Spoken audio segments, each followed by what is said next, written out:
Video like जरूर कर लीजिए और ऐसे वीडियो लगातार फ्री में पाने के लिए चैनल को तुरंत सब्सक्राइब कर लीजिए और बेल आइकन को जरूर टैप कर लीजिए ताकि आगे भी सारे वीडियो आपको मिलते रहे। यूट्यूब में फॉलो करते हैं तो प्लीज ये वाला फ्री टेलीग्राम चैनल जरूर ज्वाइन कर लीजिएगा। सारे नोटिफिकेशन सारे अपडेट यहीं पे आते हैं, ध्यान रखिए। नाम है वैभव और आप लोग देख रहे हैं UP PSC best online coaching. दोस्तों यहाँ पर हम लोग कवर अप कर रहे हैं यूपी पीएससी आयोग के द्वारा जो अभी तक एग्जाम कंडक्ट हुए हैं उसमें जो पूछे गए क्वेश्चंस थे उनको। इसमें सबसे पहले जो हमने स्टार्ट करा है वो है आपका हिस्ट्री। कल आप ज्योग्राफी का जो वीडियो रहेगा उसको भी आप देखेंगे। इसके अलावा पैरेलली जो चल रहा है वो अर्थव्यवस्था के क्वेश्चंस हैं जो प्रीवियस ईयर्स में पूछे गए हैं और यहाँ पर सिर्फ क्वेश्चन और आंसर नहीं बल्कि उसका जो पूरा एक्सप्लेनेशन है उस पर्टिकुलर टॉपिक का उसको भी साथ में करते हुए चल रहे हैं, ठीक है। अगर आपने अभी तक इस पूरी सीरीज़ को नहीं देखना स्टार्ट करा है तो मैं आपको सजेस्ट करूंगा, अगर आप तैयारी कर रहे हैं आने वाले एग्जाम्स के लिए इनको आप ज़रूर यहाँ पर फॉलो करिए, बहुत ज़्यादा आपको बेनिफिशियल रहेगा क्योंकि यहाँ पर सिर्फ क्वेश्चन आंसर नहीं, जैसा मैंने आपको बताया कि पूरा टॉपिक आपका एक तरीके से कवर अप होगा, ठीक है। मतलब जितने इंपॉर्टेंट फैक्ट्स हैं वो सारे कुछ यहाँ पर कवर अप रहेंगे। तो अगर आप पहली बार चैनल पर आए हैं, पहली बार यहाँ पर वीडियोस को देख रहे हैं तो चैनल को सब्सक्राइब जरूर करिएगा और जो भी आपका सजेशन फीडबैक रहे उसका कमेंट सेक्शन में ज़रूर बताइएगा, ठीक है। चलिए स्टार्ट करते हैं। पहला जो यहाँ पर क्वेश्चन आपकी स्क्रीन पर है कि गैरिक मृदभांड पात्र इसका नामकरण हुआ था हस्तिनापुर में, अहिछत्र में, नूह में या फिर लाल किले में। तो इसका जो सही आंसर आएगा वो क्या आएगा, ऑप्शन ए यानी कि हस्तिनापुर। अब यहाँ पर हम बात करें कि ये जो गैरिक मृदभांड संस्कृति है यानी कि ओसीपी, अब ये एग्जैक्टली है क्या और ये मतलब कहाँ पर इसको पाया गया और किसने इसका नामकरण करा है। तो ये 3 पॉइंट हैं जो आपको बेसिकली याद होने चाहिए। सबसे पहला कि गंगा यमुना दोआब की जो संस्कृति थी, ठीक है, उसकी जो मतलब सांस्कृतिक परंपराएं थी उसके लिए यहाँ पर ये नाम दिया गया है गेरुवर्णी गैरिक मृदभांड संस्कृति यानी कि ओसीपी, ठीक है। अब इसको जो नामकरण इसका किया गया है, सबसे पहले इसने किसने इसको खोजा था, ये सारी चीज़ें भी आपसे पूछी जा सकती हैं।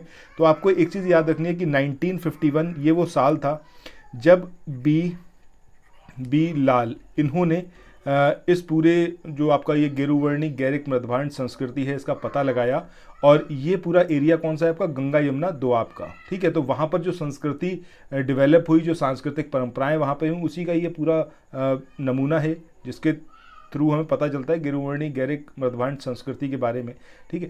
अब ये आपको यहाँ पर याद रखना और इसकी खोज कहाँ पर हुई, सबसे पहले हस्तिनापुर में। मूव ऑन करते हैं नेक्स्ट क्वेश्चन पे।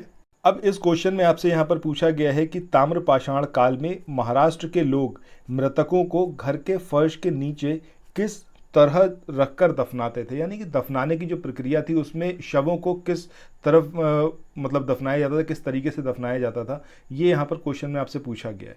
तो सबसे पहले अगर हम बात करें कि महाराष्ट्र की जो ताम्रपाषाण कालीन संस्कृति थी उसको क्या बोलते हैं, उसी का नाम है जोरवे संस्कृति, ठीक है।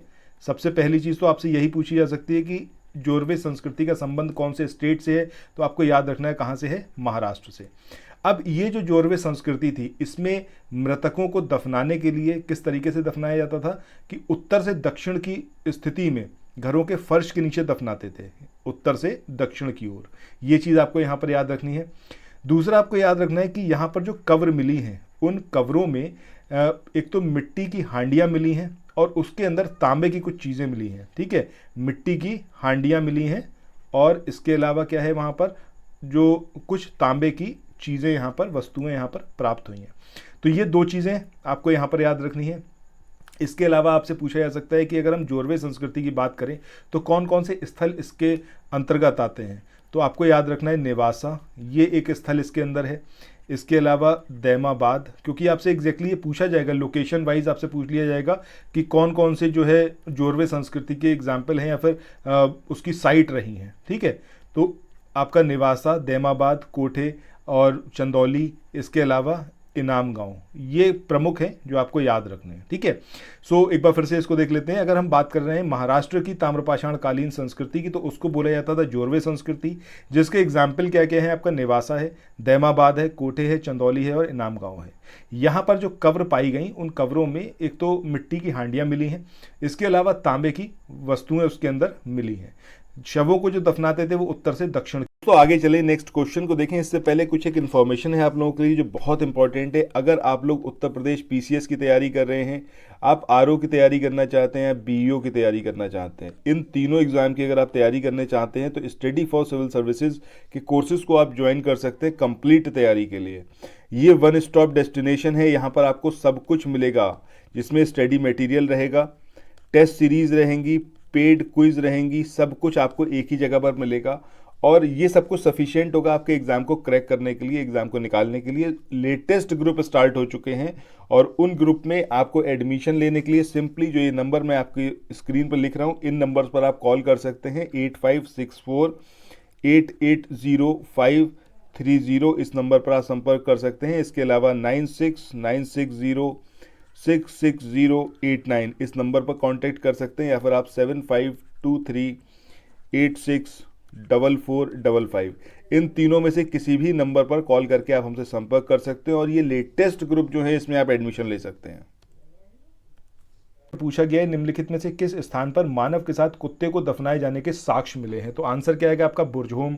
अब आपसे पूछा जाएगा कि बुरजहोम की लोकेशन क्या है, तो आपको याद रखना है श्रीनगर के पास में है ये, और श्रीनगर का मतलब क्या हो गया आपका जम्मू एंड कश्मीर। ठीक है, तो जम्मू कश्मीर में श्रीनगर के पास में जो है बुरजहोम पड़ता है और यहाँ से नवपाषाण काल की जो मानव कंकाल मिले हैं यहाँ पर, उसमें कुत्ते के कंकाल भी प्राप्त हुए हैं। ये चीज़ आपको याद रखनी है। ठीक है, अब यहाँ पर जो लोग रहते थे वो किस में रहते थे, आपके गर्तावास में रहते थे। गर्तावास का मतलब क्या हो गया कि गड्ढे वाले घर इसके अंदर यहाँ पर मिले हैं। इसके बाद नेक्स्ट क्वेश्चन की तरफ चलते हैं। अगला क्वेश्चन आपका प्रीवियस क्वेश्चन से ही एसोसिएटेड है। यहाँ पर पूछा गया है आवास के साक्ष्य जो है वो कहाँ पर मिले, तो बुरजहोम में मिले। नेक्स्ट क्वेश्चन की बात करते हैं। यहाँ पर पूछा गया है विंध्य क्षेत्र के किस शिलाश्रय से सर्वाधिक मानव कंकाल मिले हैं। अब ये मिले हैं कहाँ से, आपके लेखिया से। ठीक है, लेखिया से सबसे ज़्यादा जो मानव कंकाल हैं जिस शिलाश्रय से प्राप्त हुए वो कहाँ पर है, आपका लेखिया में। अब ये लेखिया की अगर हम बात करते हैं तो इसके बारे में पता कहाँ से चला, तो एक बुक लिखी गई थी डॉक्टर J.N. पांडे के द्वारा। ठीक है, पांडे, इनके द्वारा जो है एक बुक लिखी गई जिसका नाम था आपका पुरातत्व विमर्श। इस बुक के अंदर इन्होंने इस चीज़ को मेंशन करा कि जो लेखिया के शिलाश्रय हैं वहाँ से मध्य पाषाण काल के उपकरण भी प्राप्त हुए और 17 मानव कंकाल यहाँ से प्राप्त हुए हैं। ये चीज़ आपको इसके बारे में याद रखनी है। तो 3 पॉइंट है बेसिकली जो आपको यहाँ पर याद रखने हैं। ठीक है, नेक्स्ट क्वेश्चन पे मूव ऑन करते हैं। अगले क्वेश्चन की बात करें, यहाँ पर पूछा गया है कि मानव समाज विलक्षण है क्योंकि वह मुख्यतः आश्रित होता है संस्कृति पर, अर्थव्यवस्था पर, धर्म पर या फिर विज्ञान पर। अगर आप यहाँ पर देखेंगे तो आपको ये समझ में आएगा कि अगर हम अर्थव्यवस्था की बात करें तो ये एक बेस प्रोवाइड करता है किसी भी संस्कृति के डेवलप होने पे, वहाँ पर किस तरीके का चीज़ें अपनाई जाएंगी, कैसी परंपरा होगी, ये सब कुछ डिपेंड करता है किस पर, जो वहाँ का अर्थव्यवस्था है। अगर इकोनॉमी ख़राब है, मतलब अगर आप वैसे भी देखें, अगर इंडिया में ही आज की डेट में देखें तो जो पिछड़े इलाके हैं तो वहाँ की जो परंपराएं हैं वो आपको कहीं ज़्यादा डिफरेंट मिलेंगी उन लोगों से जिनके पास बहुत ज़्यादा पैसा है, जिनकी इकोनॉमी बहुत साउंड है। तो वे ऑफ लिविंग पूरा चेंज हो जाता है अर्थव्यवस्था पर। दैट मीन्स कि अर्थव्यवस्था पर ही डिपेंड करती है आपकी संस्कृति, धर्म, विज्ञान, सब कुछ। अगर आपके पास पैसा ही नहीं है उस पर्टिकुलर संस्कृति की अगर हम बात करें, या फिर हम मानव समाज की ही बात करें एग्जैक्टली, तो अगर पैसा नहीं है किसी एक क्षेत्र में या फिर किसी एक देश की बात कर लें तो ऑब्वियसली बात है वहाँ पर विज्ञान के ऊपर कोई काम हो ही नहीं पाएगा। तो विज्ञान में वो कैसे अग्रणी हो पाएंगे। अब वहाँ पर वो सीधे सीधे किस पे, धर्म की तरफ अप्रोच करेंगे, सारी चीज़ें भगवान के ऊपर छोड़ी जाएंगी। लेकिन अगर जहाँ पर पैसा होगा वहाँ पर वो विज्ञान पर ज़्यादा जोर देंगे और वहाँ पर लॉजिक्स आएंगे तो धर्म की उतनी ज़्यादा वहाँ पर मान्यता नहीं होगी जैसे कि एक कम साउंड जो अर्थव्यवस्था होगी उसके कंपैरेटिवली। इसी तरीके से संस्कृति भी डिपेंडेंट है अर्थव्यवस्था पर। तो सही आंसर यहाँ पर क्या आएगा हमारा, अर्थव्यवस्था। नेक्स्ट क्वेश्चन की बात करते हैं। अगले क्वेश्चन में यहाँ पर पूछा गया है कि ये जो सिंधु सभ्यता है ये किससे संबंधित है। अब ये आपका प्रागैतिहासिक युग से संबंधित है, आदि ऐतिहासिक से है, ऐतिहासिक से या फिर उत्तर ऐतिहासिक से है। तो इसका जो सही आंसर आएगा वो क्या आएगा आपका, आदि ऐतिहासिक। ठीक है, कमेंट सेक्शन में मैं चाहूँगा आप लोग ये बताइएगा कि अगर हम प्रागैतिहासिक की बात करें, आदि ऐतिहासिक की बात करें, ऐतिहासिक की बात करें और उत्तर ऐतिहासिक युग की बात करें तो क्या डिफरेंस है।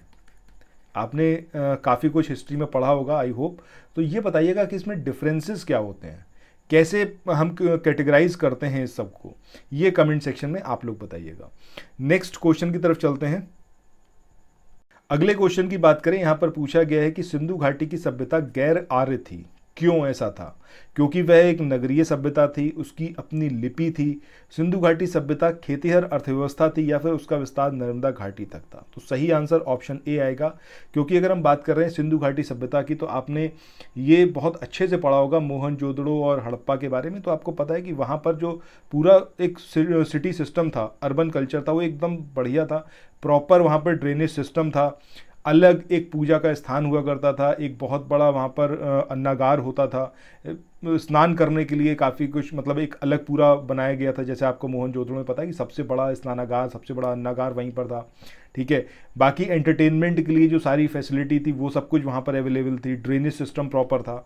सो वो एक कैसी थी, आपकी नगरीय सभ्यता थी। मतलब ये सारी चीज़ें जो इंडिकेट करती हैं वो यही इंडिकेट करती हैं कि वो एक अच्छी खासी अर्बन सिविलाइजेशन था। मतलब बढ़िया से वहाँ पर सारी चीज़ें नगरों की तरह होती थी, गांव जैसा वहाँ पर नहीं था। जबकि हम आर्यों की बात करेंगे तो उनकी सभ्यता कैसी थी, ग्रामीण थी। चलिए नेक्स्ट क्वेश्चन पे मूव ऑन करते हैं। अब अगर अगले क्वेश्चन की बात करें, यहाँ पर पूछा गया है कि सिंधु घाटी सभ्यता को आर्यों से पूर्व रखे जाने का महत्वपूर्ण कारक क्या है? क्या रीज़न है कि जो सिंधु घाटी सभ्यता है उसको पहले रखा गया और आर्यों को बाद में रखा गया? ठीक है, ये आपको बताना है कि आर्यों से पूर्व रखे जाने की क्या रीज़न रहा है। तो भाई इसका आंसर क्या होगा आपका? मृदभांड, यानी कि जो मिट्टी के वहाँ पर पूरे बर्तन वगैरह मिले हैं उसकी वजह से ही इसको जो है आर्यों से पूर्व रखा गया है सिंधु घाटी सभ्यता को। अब सिंधु घाटी सभ्यता में जो मृदभांड बने, मतलब जो मिले हैं, वो कैसे हुआ करते थे? वो कैसे होते थे? आपके रेड कलर के होते थे और उस पर ब्लैक कलर की आकृतियाँ, शेप्स बनी होती थी। ठीक है, डिफरेंट डिफरेंट आकृतियाँ बनी होती, त्रिकोण या कैसे भी समझ लीजिए, अलग अलग आकृतियाँ बनी होती थी। कैसे रंग की होती थी? काले रंग की। और जो पूरा आपका मृदभांड होता था वो कैसा होता था? रेड कलर का होता था। लेकिन अगर हम बात करें किसकी? आर्यों की, तो आर्यों से रिलेटेड जो मृदभांड प्राप्त हुए हैं वो किस तरीके के होते थे? वो होते थे आपके धूसर और चित्रित धूसर मृदभांड। ठीक है, कैसे होते थे आपके? धूसर और जो चित्रित धूसर मृदभांड हुआ करते थे आर्यों के टाइम पर। चलिए इसके बाद आज के आखिरी क्वेश्चन पे चलते हैं। यहाँ पर आपसे पूछा गया है सिंधु घाटी संस्कृति वैदिक सभ्यता से भिन्न थी क्योंकि? सिंधु घाटी संस्कृति में विकसित शहरी जीवन की सुविधाएं थीं। इसको हमने ऑलरेडी देखा है कि हाँ भाई वहाँ पर क्या था, पूरा सिटी कल्चर हुआ करता था। यहाँ चित्रलेखीय लिपि है। ठीक है, लिपि थी, ये वाली बात भी सही है।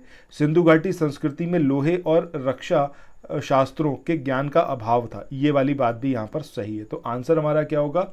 All of the above. ठीक है, अच्छा कमेंट सेक्शन में ये बताइएगा, जब हम लोहे की बात करते हैं तो लोहे के बारे में इंसान हिंदुस्तान में कब परिचित हुआ? कौन सा वो काल था? किस पीरियड में इंसान जो है वो लोहे के बारे में जानना शुरू करा?